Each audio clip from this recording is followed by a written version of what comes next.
I am Maya Chen, 31 years old, and for 3 years I watched my sister Victoria dismiss our grandmother's Victorian house as a crumbling money pit, while secretly plotting to steal my inheritance. What she didn't know was that I had been quietly documenting every lie, every forged signature, and every manipulative conversation. The day she sold what she claimed was worthless property for $800,000, she had no idea I was already 3 steps ahead with evidence that would change everything. Before we jump back in, tell us where you're tuning in from, and if this story touches you, make sure you're subscribed, because tomorrow, I've saved something extra special for you. Growing up in the Chen household meant understanding that Victoria was the golden daughter, and I was the afterthought. My parents, David and Margaret Chen, owned a successful chain of dry cleaning businesses across Portland, Oregon, and had always made it clear that Victoria embodied everything they valued. She was ruthless in business, charismatic in social situations, and possessed an unwavering confidence that our parents mistook for competence. Victoria graduated from business school with mediocre grades, but an impressive network of contacts. She immediately joined our parents' company as a manager, despite having no real experience beyond summer internships. Meanwhile, I had chosen a different path entirely, becoming a certified public accountant and building my own practice specializing in estate planning and tax preparation. This choice had always been viewed as disappointing by my family, who saw my methodical nature and attention to detail as boring rather than valuable. The family dynamics became even more pronounced when our maternal grandmother, Helen Chang, began showing signs of dementia 5 years ago. Grandma Helen had always been my closest family member, the one person who celebrated my academic achievements and supported my career choice. She owned a stunning 1920s Victorian house in the Hawthorne district of Portland, a property she had purchased in 1967 for $8,000 when the neighborhood was considered undesirable. Over the decades, Grandma Helen had lovingly maintained the house, updating the electrical and plumbing systems, refinishing the original hardwood floors, and preserving the intricate woodwork that made Victorian homes so sought after. She had also been incredibly prescient about the neighborhood's potential, watching as young professionals and artists moved in, trendy restaurants opened, and property values began their steady climb. As Grandma Helen's condition deteriorated, she moved into an assisted living facility, leaving the house empty but still under her ownership. This was when Victoria began her campaign of manipulation, though at the time I didn't recognize it for what it was. She started visiting Grandma Helen frequently, something she had rarely done before the diagnosis, always bringing flowers and speaking in the overly sweet tone she reserved for people she wanted something from. During family dinners, Victoria would dominate conversations about Grandma Helen's care, positioning herself as the devoted granddaughter who was shouldering the burden of difficult decisions. She would sigh dramatically about the challenges of managing an elderly relative's affairs, hinting at her own sacrifice while subtly implying that I was not contributing enough to the situation. The truth was quite different. I had been handling Grandma Helen's finances for 2 years, managing her investment portfolio, ensuring her bills were paid, and coordinating with her care facility. I visited her twice a week, often finding Victoria's flowers wilted in their vase because my grandmother forgot they were there within hours of receiving them. But Victoria's narrative dominated family gatherings, and our parents praised her dedication while barely acknowledging my actual contributions. The house became a frequent topic of discussion during these family meetings. Victoria would shake her head sadly whenever it was mentioned, calling it a burden that was draining Grandma Helen's resources. She pointed out the peeling paint on the exterior, the dated kitchen appliances, and the fact that it had been empty for months. According to Victoria, the property was becoming a liability, requiring constant maintenance and contributing nothing to our grandmother's care costs. I disagreed with this assessment based on my research into comparable properties in the neighborhood. The Hawthorne district had become one of Portland's most desirable areas, with Victorian homes regularly selling for substantial sums. Even accounting for needed updates, Grandma Helen's house represented significant value that could fund her care for years to come. When I tried to share this information during family discussions, Victoria would dismiss my input with comments about my lack of real estate experience. Our parents consistently sided with Victoria's perspective, viewing her business degree as more relevant than my financial background. They nodded along when she described the house as a white elephant, agreeing that something needed to be done before it became an even greater burden. The conversations always ended with vague plans to address the situation eventually, but no concrete action was ever taken. Meanwhile, I continued managing Grandma Helen's other affairs, watching her investment accounts and ensuring her monthly expenses were covered. The assisted living facility was expensive, costing nearly $4,000 per month, but her savings and Social Security were adequate to cover these costs for several more years. The house was not the financial drain Victoria claimed it to be, and selling it immediately was not necessary for funding her care. During one of my regular visits to see Grandma Helen, she surprised me with a moment of clarity that had become increasingly rare. We were sitting in the garden area of her facility, enjoying the afternoon sunshine, when she suddenly grasped my hand with surprising strength. "Maya," she said, her voice more focused than it had been in months, "I need to tell you something important about the house. Victoria has been asking me to sign papers, but I don't understand what they are. She says it's just to help manage things, but something feels wrong." My grandmother's words sent a chill through me. I asked her to describe these papers, but her moment of lucidity was already fading, and she became confused again within minutes. However, her brief warning stayed with me, creating a gnawing sense of unease about Victoria's frequent visits and helpful attitude. That evening, I called the law firm that had prepared Grandma Helen's will and power of attorney documents years earlier.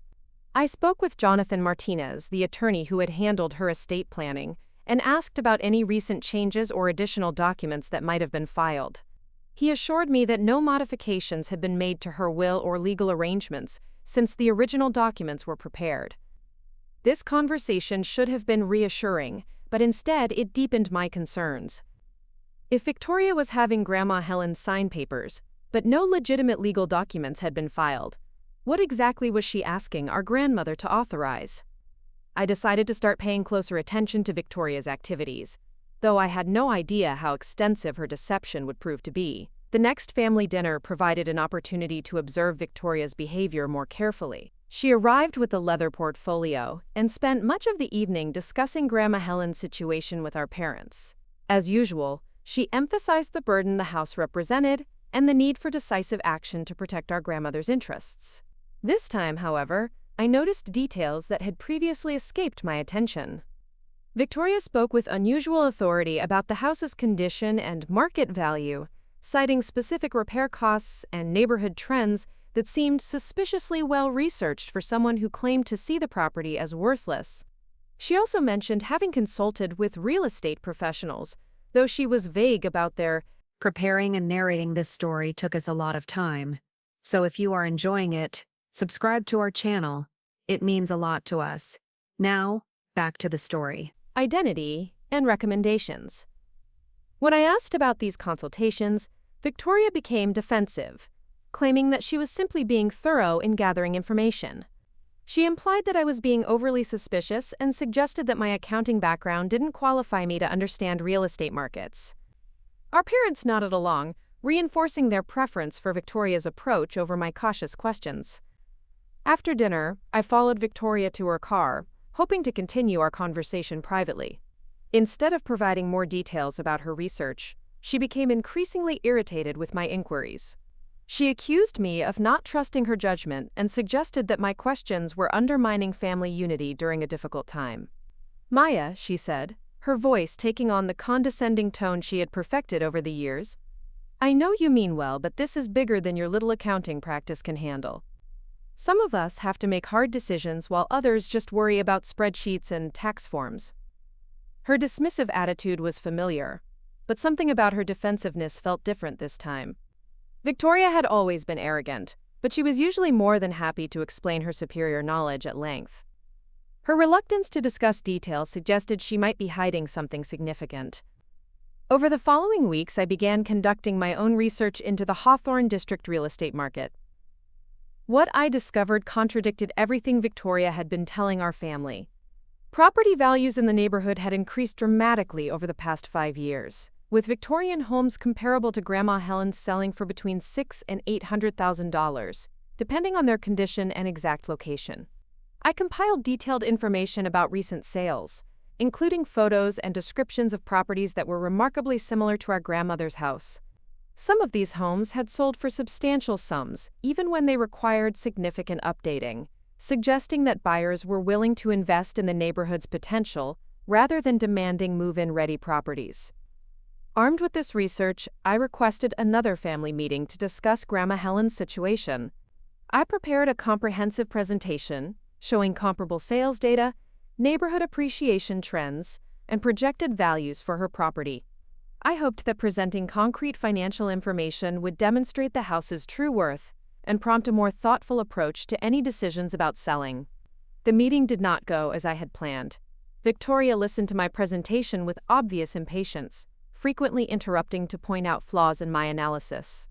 She claimed that my data was incomplete, that I was being unrealistic about the house's condition, and that I was failing to consider the costs and complications of maintaining an empty property. Our parents seemed overwhelmed by the conflicting information, but ultimately sided with Victoria's assessment. They trusted her business instincts over my financial analysis, viewing her confidence as more convincing than my detailed research. The meeting ended with a decision to give Victoria more authority to explore options for the house, including potential sale if she determined it was in Grandma Helen's best interests. I left that meeting feeling frustrated and concerned, but not yet understanding the full scope of what Victoria was planning. I assumed that any major decisions would require family discussion, and that I would have opportunities to advocate for approaches that maximized the property's value. I had no idea that Victoria was already implementing a plan that would bypass these family consultations entirely. 2 weeks later, during one of my regular visits to see Grandma Helen, I encountered Victoria leaving the facility just as I was arriving. She seemed surprised to see me, quickly explaining that she had been discussing care options with the staff. Her behavior struck me as nervous, quite different from her usual commanding presence. When I visited with Grandma Helen that day, she seemed more agitated than usual, frequently mentioning papers and signatures in a way that suggested recent confusion about documents she had been asked to review. I asked the nursing staff about any recent visits or paperwork, but they could only confirm that Victoria had been meeting with Grandma Helen privately in her room. That evening, I decided to take a more direct approach and drove to Grandma Helen's house to assess its condition myself. I had not visited the property in several months, relying on Victoria's reports about its deterioration and maintenance needs.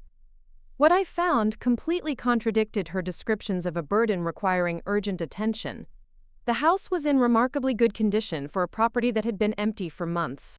The exterior paint was faded but not peeling significantly, the roof appeared sound, and the landscaping, while overgrown, was not damaged or unsightly.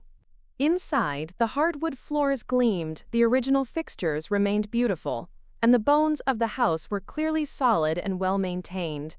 I spent over an hour walking through each room, taking photographs and notes about the property's actual condition.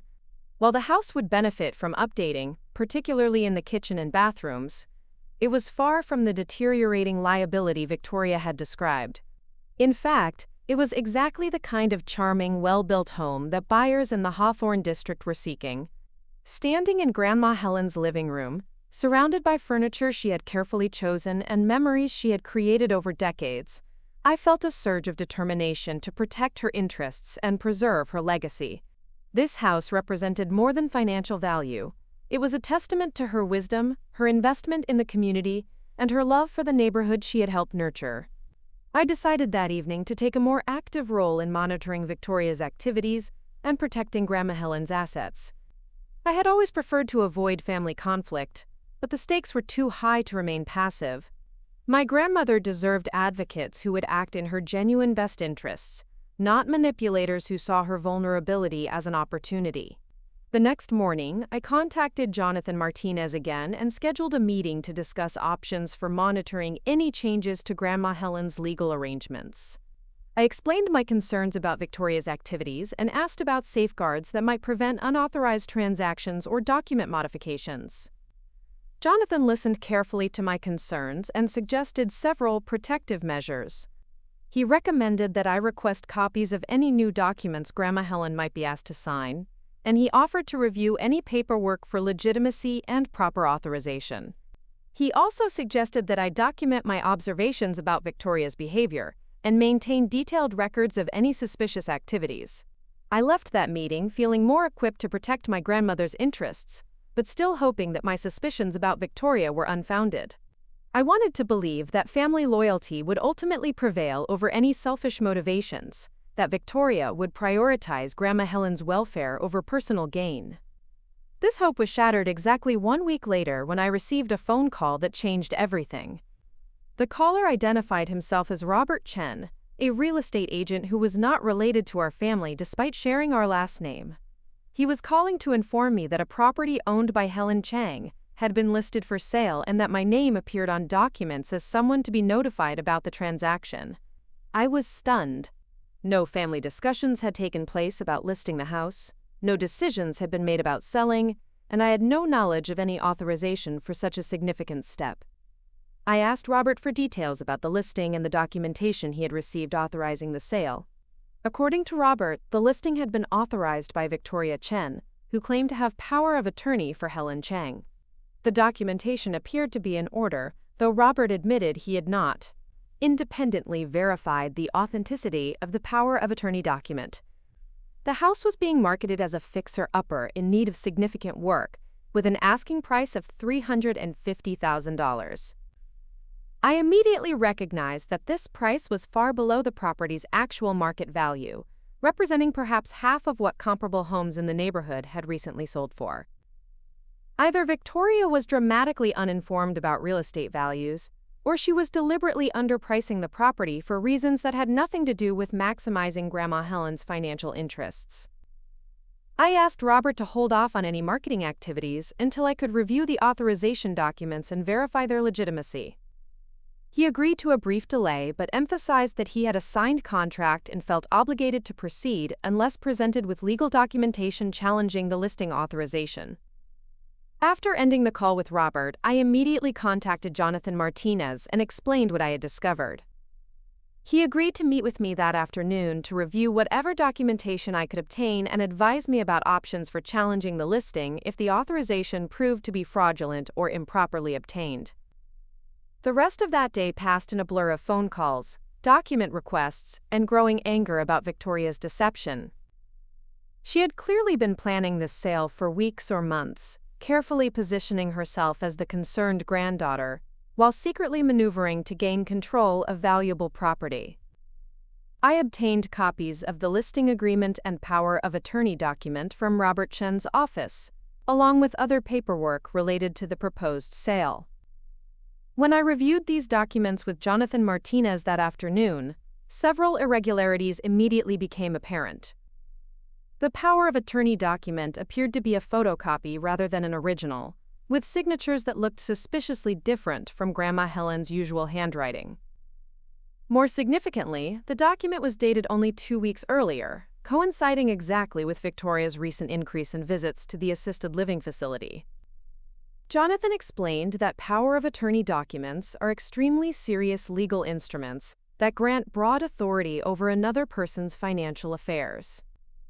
Given Grandma Helen's diagnosed dementia, any recent power of attorney would be highly questionable, as she likely lacked the mental capacity to understand and authorize such comprehensive authority.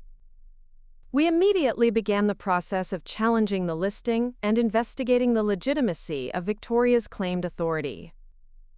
Jonathan filed a temporary restraining order to halt any sale activities pending a court review of the power of attorney document. He also recommended that I gather evidence about Grandma Helen's mental state and Victoria's recent interactions with her. That evening, I called our parents to inform them about what I had discovered. I expected them to be shocked and supportive of efforts to investigate Victoria's actions. Instead, their reaction revealed how thoroughly Victoria had manipulated the family narrative over the preceding months. My mother's first response was to defend Victoria's intentions, suggesting that she was probably just trying to handle a difficult situation efficiently.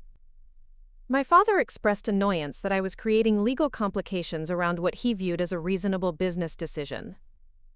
Both parents seemed more upset about family conflict than concerned about potential fraud or financial exploitation of their own mother. The conversation became heated when I tried to explain the property's actual value and the significance of the underpriced listing.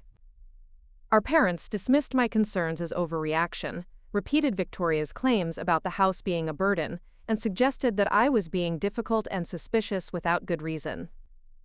By the end of the call, I realized that Victoria's manipulation had been far more extensive than I had initially understood. She had not only deceived our grandmother and forged legal documents, but she had also systematically shaped our parents' perceptions to ensure their support for her actions.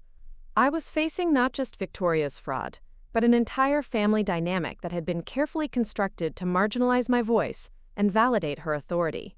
The challenge ahead would require not only legal action, but also the emotional strength to stand alone against family members who viewed me as the problem rather than the solution. That night, sitting in my apartment surrounded by legal documents and real estate comparisons, I made a commitment to see this battle through to its conclusion. Grandma Helen deserved protection, the truth deserved to be exposed, and I would not allow Victoria's manipulation to succeed simply because it was easier than confronting uncomfortable realities. I had always been the family member who avoided conflict, who kept peace by staying quiet when others made questionable decisions. This time, however, the stakes were too high for diplomatic silence. My grandmother's legacy, her financial security, and her dignity were all under attack by someone who was supposed to protect her interests. I began preparing for what I knew would be a long and difficult fight, gathering evidence, building legal strategies, and steeling myself for the family rejection that would inevitably follow. Victoria had underestimated my determination and my commitment to justice, assuming that I would back down when faced with family pressure and legal complications. She was about to discover that her quiet, careful sister had learned a few things about persistence and strategy from years of detailed financial work. The battle for Grandma Helen's house was just beginning, and I intended to win. The following morning brought news that shattered any remaining illusions about Victoria's integrity. Jonathan Martinez called me at 7:30, his voice tight with concern as he explained what his investigation had uncovered overnight. The power of attorney document Victoria had used to authorize the house listing was not merely suspicious, it was a complete fabrication. Working with a forensic document examiner, Jonathan had compared the signatures on the alleged power of attorney with authentic samples of Grandma Helen's handwriting from her original will and other legal documents. The differences were stark and undeniable. The signature on Victoria's document showed characteristics consistent with someone attempting to forge another person's handwriting, including hesitation marks, incorrect letter formations, and pressure patterns that didn't match Grandma Helen's natural writing style. Even more damaging was the testimony Jonathan had obtained from Dr. Patricia Williams, the neurologist who had been monitoring Grandma Helen's cognitive decline. Dr. Williams confirmed that my grandmother had not possessed the mental capacity to understand or execute a power of attorney document for over 18 months. Her dementia had progressed to a stage where complex legal concepts were beyond her comprehension, making any recent authorization legally impossible. The evidence was overwhelming and irrefutable. Victoria had forged legal documents to steal our grandmother's property, committing felony fraud that could result in years in prison. The magnitude of her betrayal left me reeling, even though I had suspected her deception for weeks. One thing was knowing that your sister was manipulative and selfish. Quite another was discovering she was a criminal, willing to exploit a vulnerable elderly relative. Jonathan explained that we now had grounds for both criminal charges and civil action against Victoria. The forged documents constituted fraud, while her attempt to sell property that didn't belong to her represented theft and elder abuse. He recommended that we immediately contact law enforcement and file a comprehensive complaint that would trigger a criminal investigation. I spent the rest of that morning at the Portland Police Department, providing detailed statements to Detective Sarah Morrison, who specialized in financial crimes against elderly victims. Detective Morrison was thorough and professional, asking pointed questions about Victoria's access to Grandma Helen, the timeline of suspicious activities, and the evidence we had gathered about the forged documents. The detective explained that elder financial abuse was a serious and growing problem, with family members representing the most common perpetrators. She assured me that the police department would investigate thoroughly and pursue appropriate charges if the evidence supported criminal prosecution. However, She also warned that family-based financial crimes often involved complex emotional dynamics that could make prosecution challenging. After completing my statement with Detective Morrison, I drove to the assisted living facility to check on Grandma Helen and gather additional information about Victoria's recent visits. The staff had been cooperative with Jonathan's earlier inquiries, but I wanted to speak with them directly about any unusual incidents or concerns they might have observed. The facility's administrator, Karen Walsh, met with me in her office and provided disturbing details about Victoria's behavior during recent visits.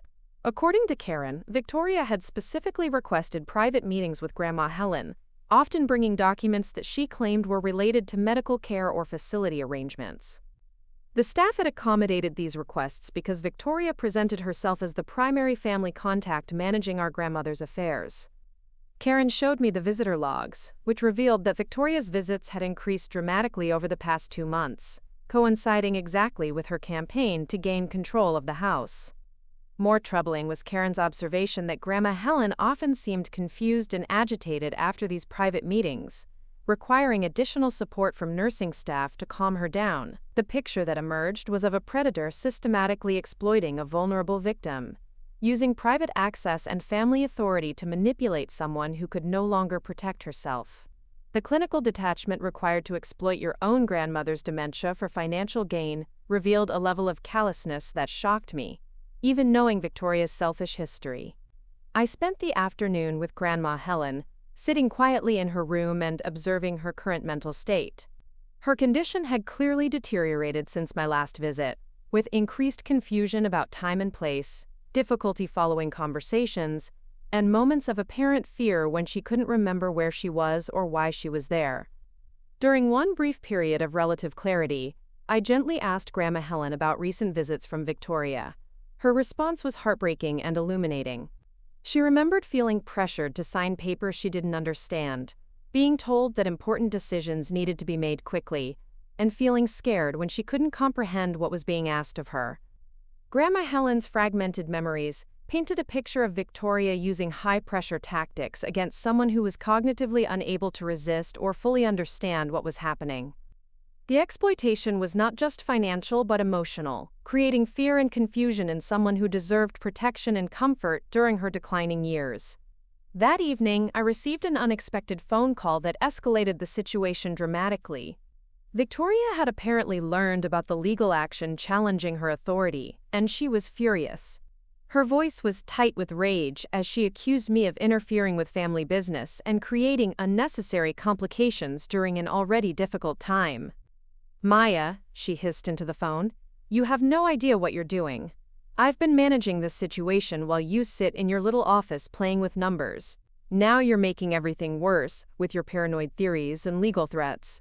I had prepared for this confrontation, but hearing Victoria's complete lack of remorse or accountability was still shocking. She showed no concern about being caught in fraud, no worry about the impact on Grandma Helen, no acknowledgement that her actions were illegal and harmful.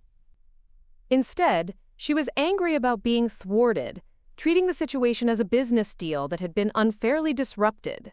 When I tried to explain the evidence of forged documents and the illegality of her actions, Victoria became even more aggressive. She claimed that I was blowing everything out of proportion, that the documents were legitimate, and that I was creating drama because I couldn't handle not being in control of family decisions. The conversation quickly devolved into familiar patterns from our childhood, with Victoria using intimidation and gaslighting to make me question my own perceptions. She accused me of being jealous of her business success, suggested that my accounting practice had made me overly suspicious of normal family arrangements, and implied that I was damaging family relationships because of my own personal issues. For years, these tactics had been effective in silencing my objections and making me doubt my own judgment. This time, however, I had documentary evidence, professional support, and legal backing for my position. Victoria's manipulation felt hollow and desperate rather than authoritative and convincing. I ended the call by informing Victoria that criminal charges were being filed and that all communication should go through attorneys. Her response was a string of threats about destroying my reputation, turning our parents against me permanently, and making me regret interfering with her plans. The mask of the concerned granddaughter had completely fallen away, revealing the calculating predator underneath. The next few days brought a cascade of developments that confirmed my worst fears about Victoria's activities while revealing the full scope of her planning. Detective Morrison's investigation uncovered evidence that Victoria had been researching the property's value for months, consulting with multiple real estate agents and obtaining professional appraisals that contradicted everything she had told our family. The detective shared documents showing that Victoria had received appraisals valuing Grandma Helen's house at between $700,000 and $850,000, depending on market conditions and buyer interest. These appraisals were dated weeks before Victoria began telling our family that the property was worthless and needed to be sold quickly to avoid ongoing losses.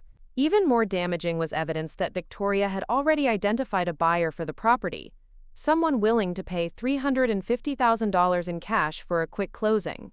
The arrangement would have given Victoria control over the sale process while ensuring that the property sold for roughly half its actual value, creating a massive windfall for the buyer and substantial undercompensation for Grandma Helen. Detective Morrison explained that this type of scheme was common in elder financial abuse cases, where perpetrators deliberately undervalue assets to facilitate quick sales that minimize scrutiny, while maximizing their control over the process. Victoria had clearly planned every aspect of the fraud, from the forged documents to the underpriced listing to the pre-arranged buyer.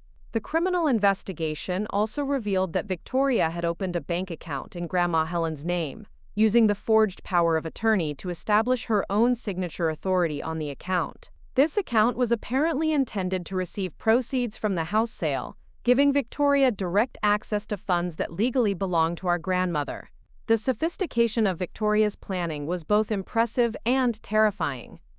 She had not acted impulsively or opportunistically, but had developed a comprehensive fraud scheme designed to steal hundreds of thousands of dollars while maintaining plausible cover stories for her actions. The level of premeditation suggested that she viewed elder abuse as a calculated business opportunity rather than a moral transgression.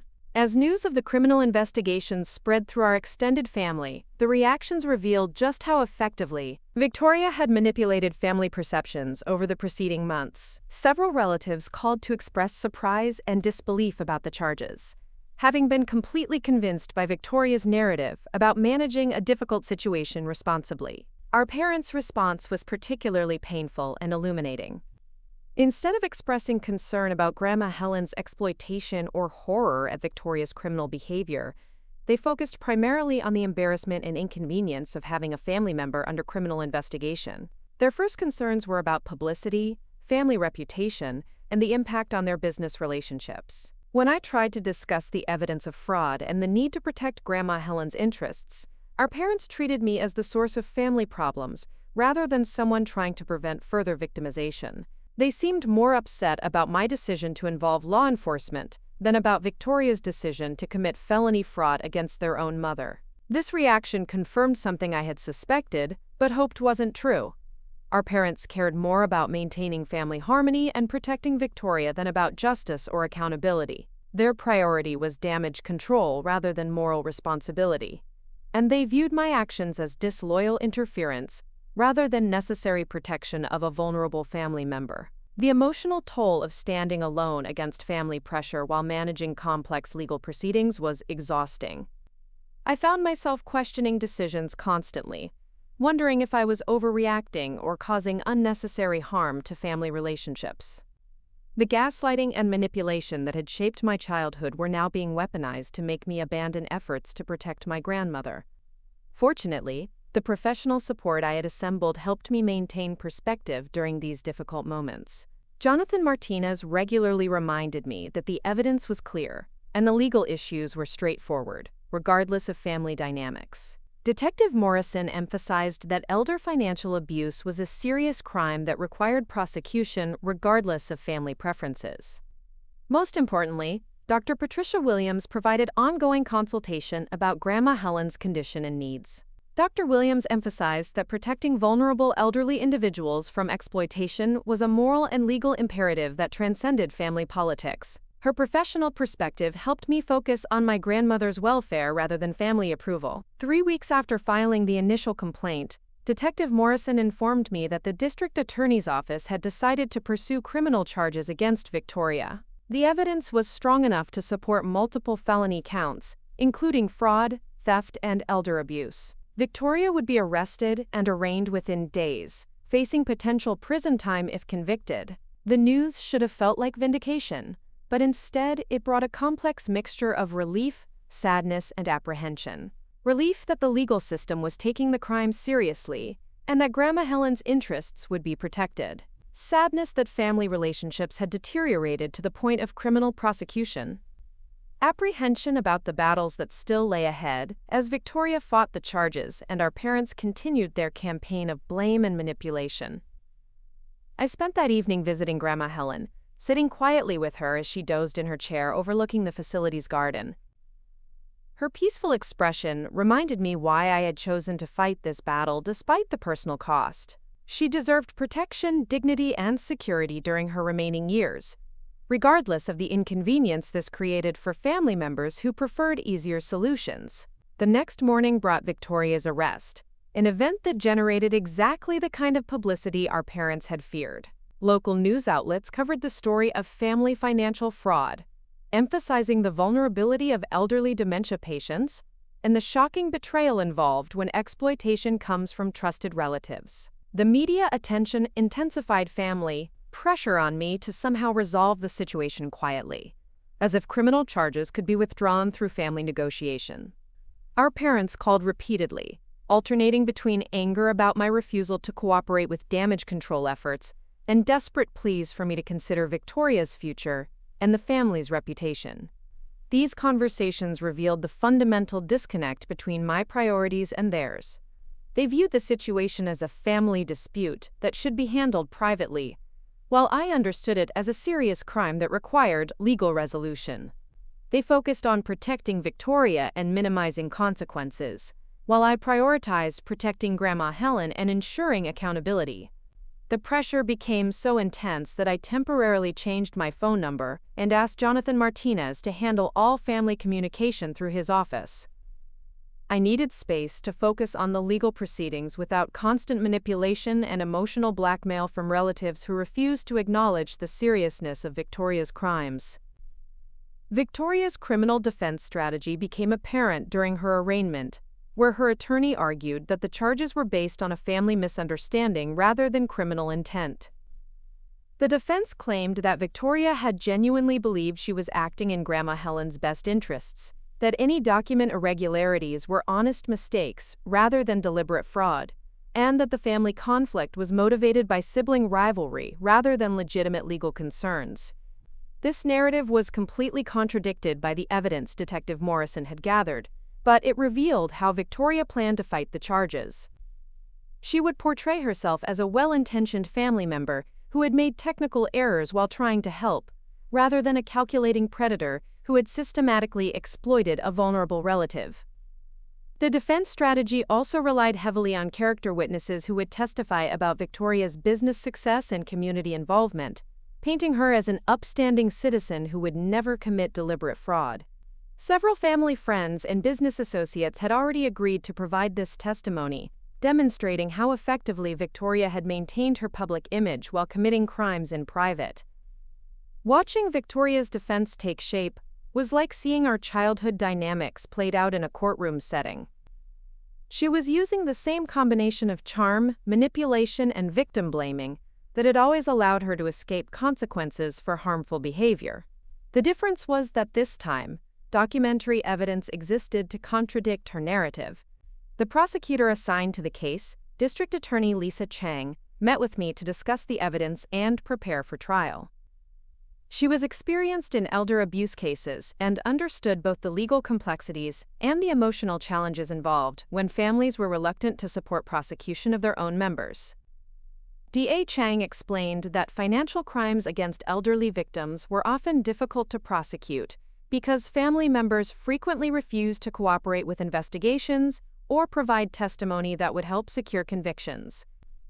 In this case, however, the documentary evidence was strong enough to proceed without extensive family cooperation, though my testimony would be crucial for establishing the pattern of deception and manipulation. I committed to providing whatever testimony and support the prosecution needed, regardless of family pressure to withdraw cooperation. The evidence was clear, the crimes were serious, and justice required that Victoria face appropriate consequences for her actions. My grandmother deserved advocacy from someone willing to prioritize her welfare over family comfort. As the legal proceedings continued, I also focused on practical measures to protect Grandma Helen's remaining assets and ensure her ongoing care.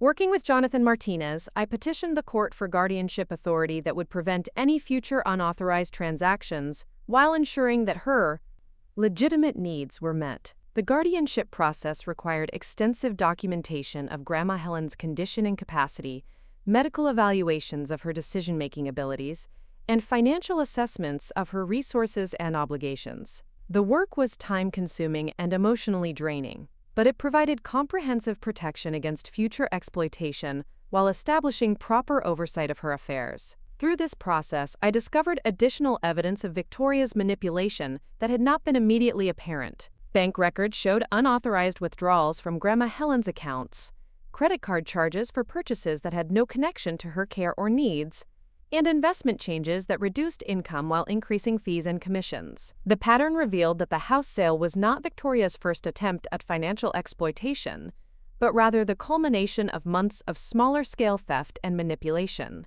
She had been systematically draining Grandma Helen's resources while positioning herself for the major theft represented by the underpriced property sale. This evidence strengthened the criminal case while reinforcing my determination to see the prosecution through to completion. Victoria's crimes were not momentary lapses in judgment or well-intentioned mistakes, but calculated theft from someone who trusted her and depended on her protection. The breadth of her exploitation demonstrated a pattern of predatory behavior that required serious consequences. Meanwhile, the civil litigation to recover stolen funds and prevent future theft was proceeding parallel to the criminal case. Jonathan Martinez had filed comprehensive civil actions seeking restitution for all unauthorized transactions, cancellation of the forged documents, and permanent injunctions preventing Victoria from accessing any of Grandma Helen's assets. The civil case provided opportunities to examine Victoria's financial records and document the extent of her theft, information that would also support the criminal prosecution. Discovery proceedings revealed bank deposits that corresponded to withdrawals from Grandma Helen's accounts, purchases that had no legitimate connection to elder care, and communications with real estate professionals that contradicted Victoria's claims about acting in her grandmother's best interests. Perhaps most damaging was email correspondence between Victoria and the prearranged buyer for the house, discussing the below-market purchase price and quick closing timeline. These communications made it clear that Victoria understood the property's true value, while deliberately arranging for its sale at a fraction of that worth. The emails also revealed Victoria's awareness that her actions were legally questionable, with several messages discussing the need to complete the transaction quickly before anyone could interfere. Her own words provided documentary proof of criminal intent and consciousness of guilt that would be devastating to any claim of innocent mistake or good faith error. As both the criminal and civil cases moved toward trial, the toll on family relationships became irreversible. Our parents had retained their own attorney to minimize their potential liability and distance themselves from Victoria's actions. Extended family members chose sides based more on long-standing loyalties than objective evidence, creating permanent divisions that would outlast the legal proceedings. The holidays that year were particularly difficult, with family gatherings canceled or reconfigured to avoid the awkwardness of including both Victoria's supporters and those who believed she should face consequences for her crimes. The artificial unity that had characterized family events for decades was shattered, replaced by open hostility and competing narratives about who was responsible for the family's destruction. I spent Thanksgiving alone with Grandma Helen at her facility, sharing a quiet meal while she dozed intermittently and occasionally asked questions about people and events from decades past. The contrast between her peaceful confusion and the family chaos swirling around her legal case was stark and heartbreaking. During that visit, Grandma Helen had one of her rare moments of clarity, suddenly focusing intently on my face and speaking with unusual coherence. "Maya," she said, gripping my hand with surprising strength, "I may not remember everything, but I remember that you were always the one who told the truth. Don't let them make you stop now." Her words provided exactly the encouragement I needed during one of the most difficult periods of the legal battle. Regardless of family pressure or social consequences, my grandmother was depending on me to continue fighting for justice and protection. Her brief but clear endorsement validated every difficult decision I had made in pursuing accountability for Victoria's crimes. The first phase of legal proceedings concluded with Victoria pleading guilty to reduced charges in exchange for cooperation with asset recovery efforts. She avoided the most serious felony counts, but still faced significant prison time and substantial restitution obligations. More importantly, she was permanently barred from any contact with Grandma Helen or access to her assets. The plea agreement required Victoria to provide detailed accounting of all unauthorized transactions and to cooperate with efforts to recover stolen funds. While this fell short of the complete vindication that full prosecution might have provided, it achieved the primary goals of protecting Grandma Helen and securing partial justice for the crimes committed against her. Our parents were relieved that family members would not be required to testify against each other in a public trial, but they remained resentful about my role in initiating the legal action. Their perspective seemed to be that family problems should be handled privately, regardless of the legal or ethical issues involved. The relationship between my parents and me would never recover from their decision to prioritize protecting Victoria over supporting justice for their own mother. Their choice revealed fundamental differences in values and priorities that could not be bridged through time or discussion. As the legal phase of the crisis concluded, I turned my attention to rebuilding Grandma Helen's financial security and ensuring proper management of her assets for the remainder of her life. The house, now properly protected from fraudulent sale, needed to be evaluated for its highest and best use given her current and projected care needs. Working with real estate professionals who specialized in properties owned by elderly clients, I determined that the house should indeed be sold, but through legitimate processes that maximized its value for Grandma Helen's benefit. The sale should be properly authorized, professionally marketed, and executed at fair market value with proceeds dedicated to funding her long-term care. The irony was that Victoria's core premise about selling the house had been correct, though her methods had been completely wrong. The property did represent an asset that could be converted to fund ongoing care expenses. However, the sale needed to be handled legally and ethically, with proper authorization and full market pricing that protected Grandma Helen's interests, rather than creating windfall profits for unauthorized buyers. The legitimate sale process took several months, but ultimately achieved exactly what should have happened originally.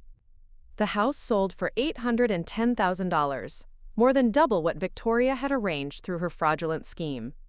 The proceeds were placed in properly managed accounts dedicated to Grandma Helen's care, ensuring financial security for her remaining years.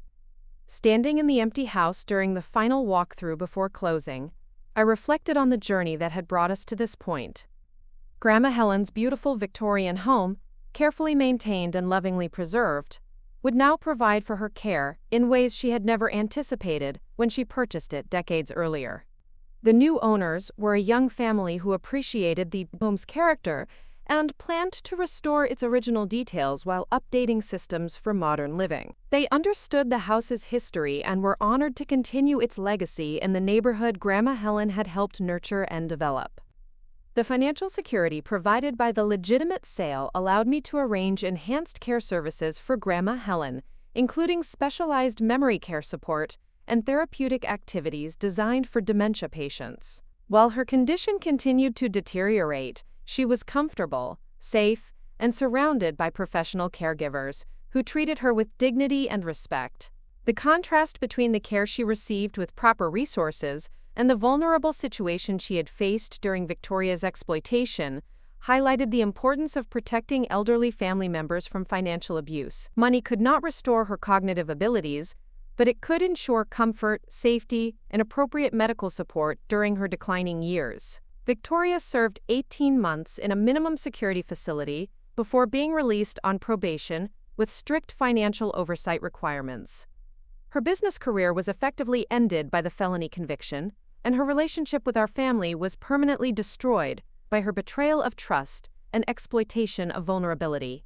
I felt no satisfaction in seeing her face consequences for her crimes.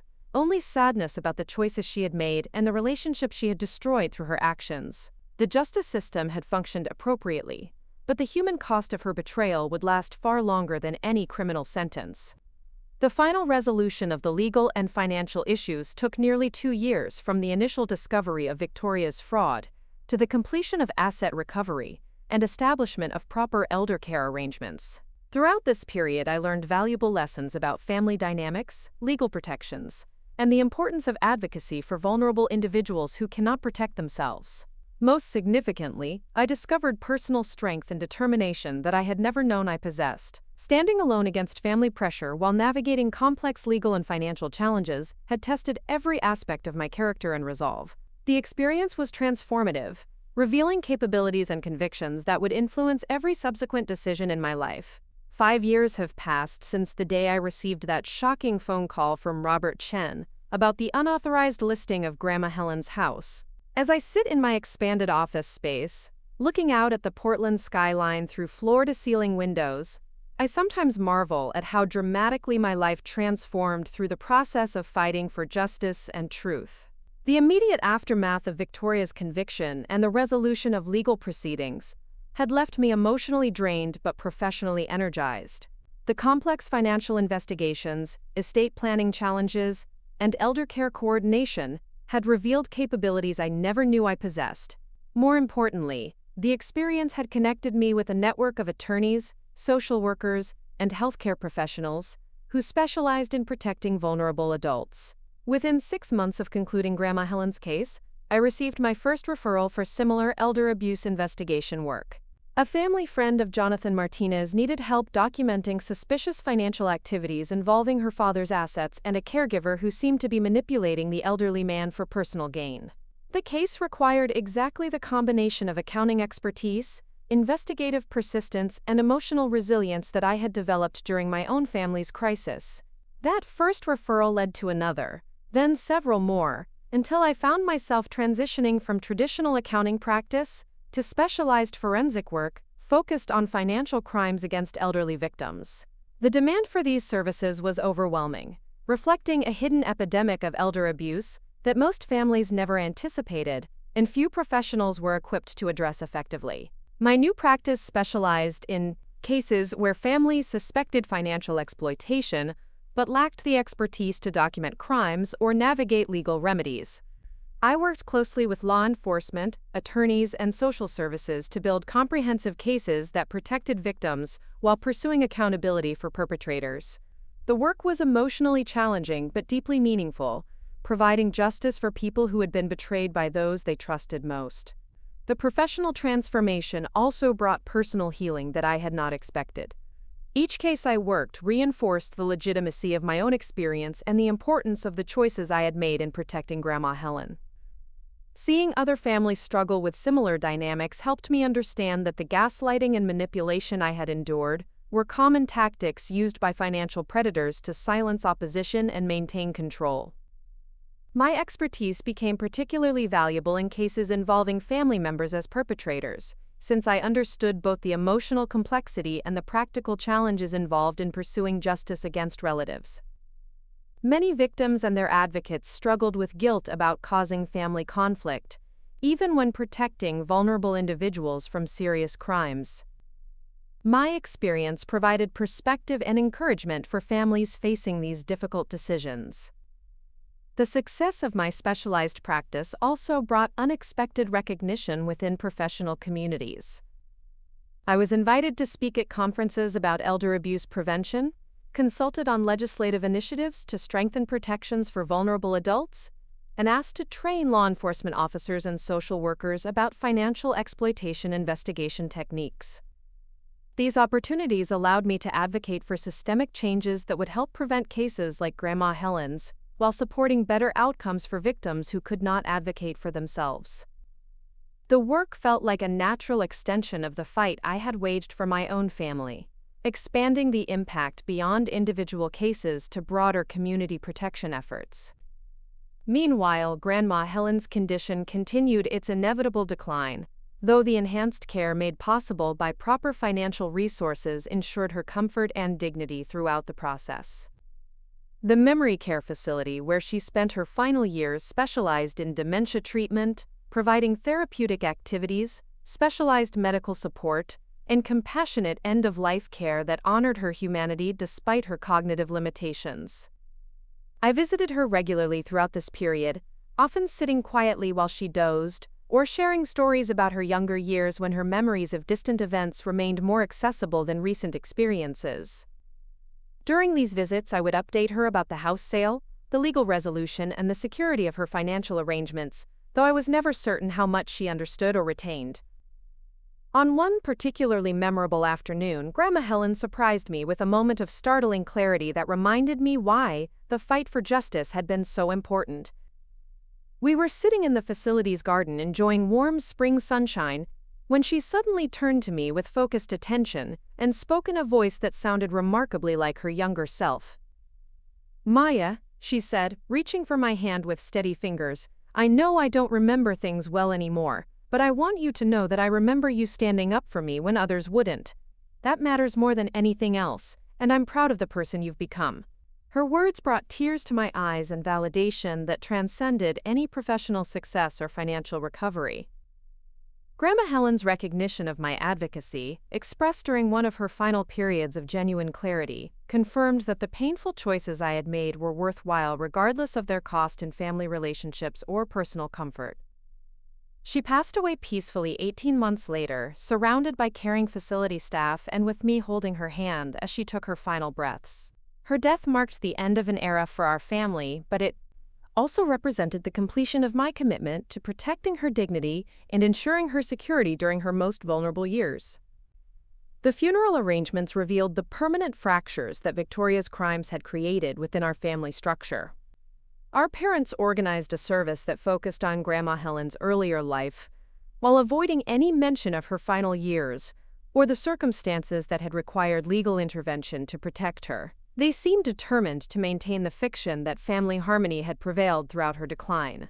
Victoria did not attend the funeral, though whether this was due to her own choice or family pressure remained unclear. Her absence felt appropriate given the betrayal she had inflicted, but it also emphasized the completeness of her separation from family connections that had once seemed unbreakable. I delivered a eulogy that celebrated Grandma Helen's wisdom, strength, and prescience in building financial security that ultimately funded her care and protected her independence. I spoke about her love for the Victorian house that had represented both home and investment, her dedication to community development, and her courage in maintaining dignity despite the challenges of aging and illness. The eulogy also included subtle references to the importance of protecting vulnerable family members and ensuring that their wishes are respected rather than exploited. While I did not explicitly mention Victoria's crimes or the legal battles that had consumed our family, the message was clear to anyone who understood the full context of Grandma Helen's final years. After the funeral, several extended family members approached me privately to express gratitude for my advocacy and protection of Grandma Helen's interests. Some admitted that they had initially been confused by the family conflict, but had come to understand the seriousness of Victoria's exploitation as more details emerged through legal proceedings. These conversations provided closure and validation that helped heal some of the emotional wounds created by the family's initial rejection of my concerns. While core relationships with our parents would never recover, the support of extended family members reinforced my confidence in the choices I had made throughout the crisis. The inheritance arrangements specified in Grandma Helen's original will provided the final vindication of my advocacy efforts. She had always intended for her assets to be divided equally between Victoria and me, but Victoria's criminal conviction triggered clauses that disqualified her from receiving any benefits from the estate. This meant that the full value of Grandma Helen's assets, including proceeds from the house sale and her remaining investments, passed to me as the sole surviving beneficiary who had not been disqualified by criminal activity. The inheritance was substantial, representing decades of careful saving and wise investment decisions that had created genuine wealth, despite Grandma Helen's modest lifestyle. More meaningful than the financial inheritance was the validation it represented of Grandma Helen's values and priorities. Her estate planning had anticipated the possibility of family conflict, and had included protections against exploitation that proved prophetic in preventing Victoria from benefiting from her own crimes. The inheritance also provided resources that enabled me to expand my elder abuse prevention work and establish a foundation dedicated to supporting vulnerable adults and their advocates. The Helen Chang Foundation for Elder Protection became a vehicle for funding legal assistance, investigation services, and educational programs that helped families recognize and respond to financial exploitation. Through the foundation's work, I was able to support dozens of families facing situations similar to what my own family had experienced.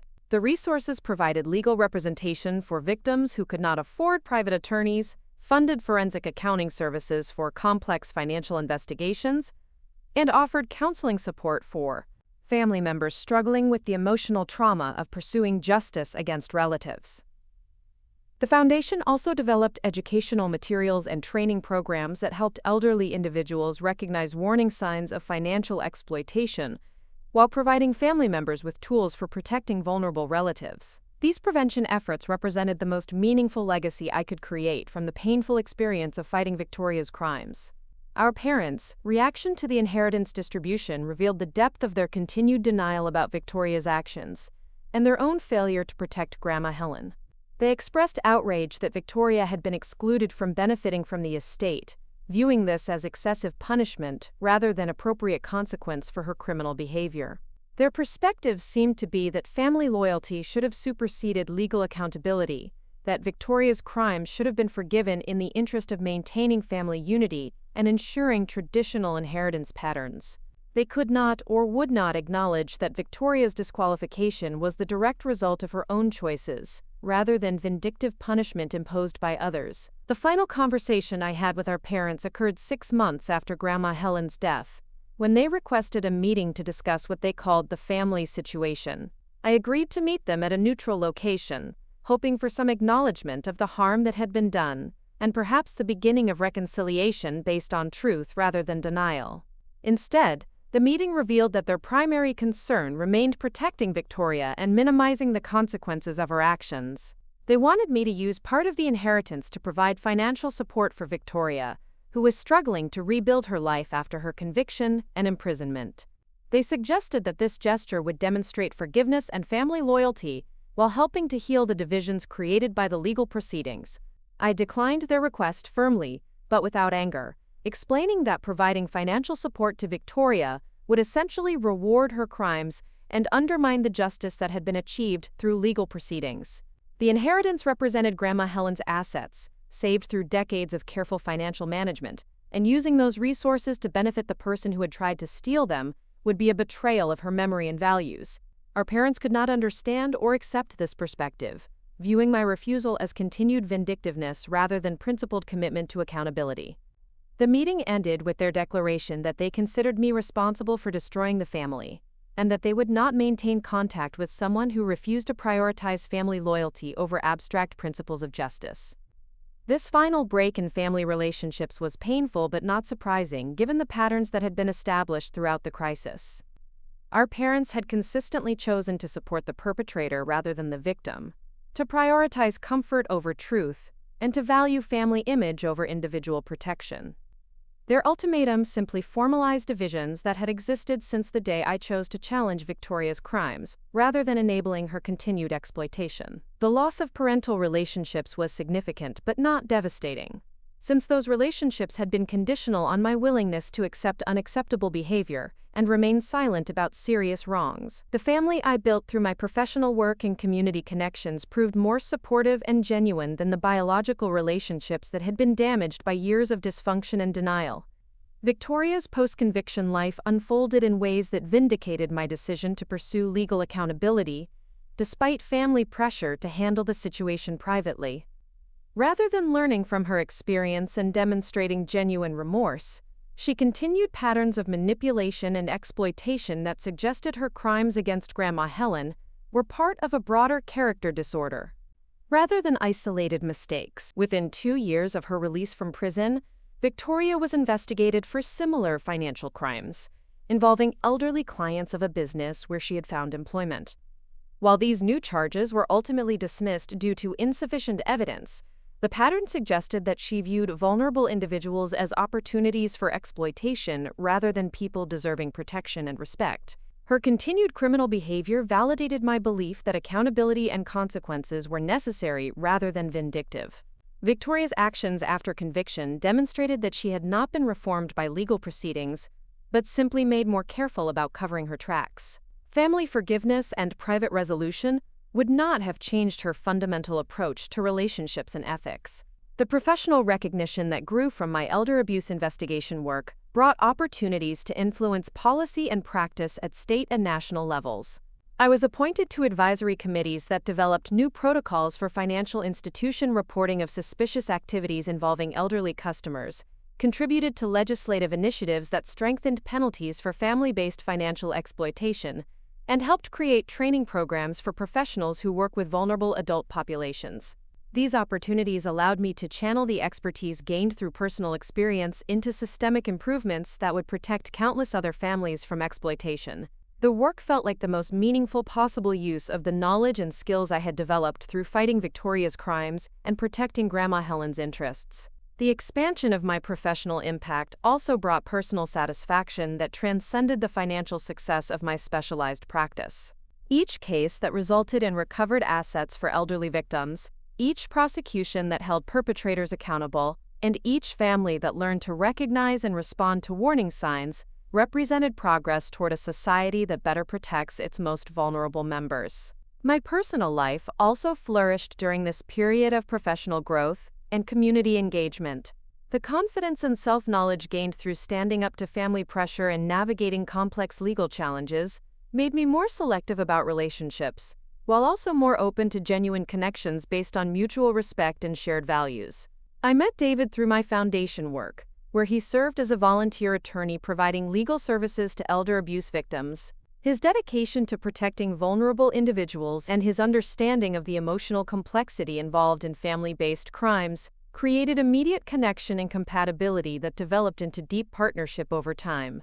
Our relationship was built on shared commitment to justice and advocacy rather than convenience or family pressure, creating a foundation of mutual respect and support that contrasted sharply with the conditional acceptance I had experienced in biological family relationships. David understood the importance of the work I was doing and the personal cost it had required, providing encouragement and partnership that enabled even greater professional impact. We married in a ceremony that celebrated our commitment to each other and to the values that had brought us together. The guest list included colleagues, clients, and friends who had supported my journey rather than family members who had opposed my choices, creating a joyful celebration that reflected the community I had built through authentic connection rather than biological obligation. The wedding also represented personal healing and growth that had emerged from the painful process of losing family relationships while gaining self-respect and professional purpose. Standing with David as we committed to partnership based on truth and mutual support, I felt gratitude for the journey that had led to this moment, despite the costs and challenges along the way. Our honeymoon included a visit to Grandma Helen's former neighborhood, where we walked past the Victorian house that had been at the center of so much family conflict. The new owners had restored the property beautifully, preserving its historic character while updating systems and amenities for modern living. The house looked loved and cared for, which I knew would have pleased Grandma Helen. Standing on the sidewalk where I had first realized the true value of the property years earlier, I reflected on how much had changed since those early days of suspicion about Victoria's motives. The fight for justice had cost family relationships but had gained professional purpose, personal growth, and genuine community connections that provided far more support and satisfaction than the toxic dynamics I had left behind. The house itself had fulfilled its ultimate purpose by providing security and comfort for Grandma Helen during her final years, exactly as she had hoped when she made the wise decision to purchase property in a neighborhood she believed would flourish. Her investment had protected her independence and dignity in ways that validated her judgment and foresight, even as her cognitive abilities declined. Today, as I continue expanding the Foundation's work and building cases that protect vulnerable adults from financial exploitation, I often think about the lessons learned through my family's crisis and the importance of speaking truth even when it's unwelcome. The experience taught me that protection of vulnerable individuals requires courage to challenge popular narratives and persistence in pursuing accountability, despite social pressure. The most important lesson was that family loyalty cannot be used to justify enabling harmful behavior or silencing legitimate concerns about exploitation and abuse. True family loyalty involves protecting vulnerable members from predators, even when those predators are other family members who have traditionally been protected by family dynamics and social expectations. The work I do now honors Grandma Helen's memory while helping other families avoid the exploitation she experienced. Each case provides opportunities to apply the lessons learned through personal crisis to broader community protection efforts, creating positive impact that extends far beyond individual family situations. The Helen Chang Foundation has grown to become a recognized leader in elder abuse prevention, providing resources and support that help thousands of families each year. The Foundation's work includes direct services for victims, training programs for professionals, educational initiatives for community awareness, and advocacy efforts that influence policy and practice at multiple levels. Through this work, Grandma Helen's legacy extends far beyond the family she loved and the house she cherished. Her story has become a catalyst for protecting countless other vulnerable adults from exploitation, while empowering families to recognize warning signs and take appropriate action when loved ones are threatened. The Foundation recently established a scholarship program for students pursuing careers in elder law, social work, and forensic accounting, creating pathways for the next generation of professionals who will continue advancing protection and advocacy for vulnerable adults. These scholarships honor both Grandma Helen's memory and the importance of professional expertise in preventing and addressing financial exploitation. Looking ahead, I see opportunities to expand the Foundation's impact through partnerships with healthcare systems, financial institutions, and technology companies that can help identify and prevent exploitation before it occurs. The goal is creating comprehensive protection networks that make it much more difficult for predators to target and exploit vulnerable individuals. The personal journey that began with suspicion about Victoria's motives and evolved into comprehensive elder abuse prevention work has taught me that individual crises can become catalysts for broader social change when channeled through appropriate professional and advocacy efforts. The pain of family betrayal and loss was transformed into purpose and impact that honors both personal experience and community need. As I write this reflection on the 5th anniversary of receiving that shocking phone call about the unauthorized house listing, I am grateful for the path that led from family crisis to professional purpose. The fight for Grandma Helen's protection cost relationships but gained wisdom, lost family but found community, and required sacrifice but provided meaning. The house that Victoria claimed was worthless ultimately proved invaluable in ways none of us had anticipated. Its financial value provided security and comfort for Grandma Helen, while funding the foundation that continues her legacy of protection and advocacy.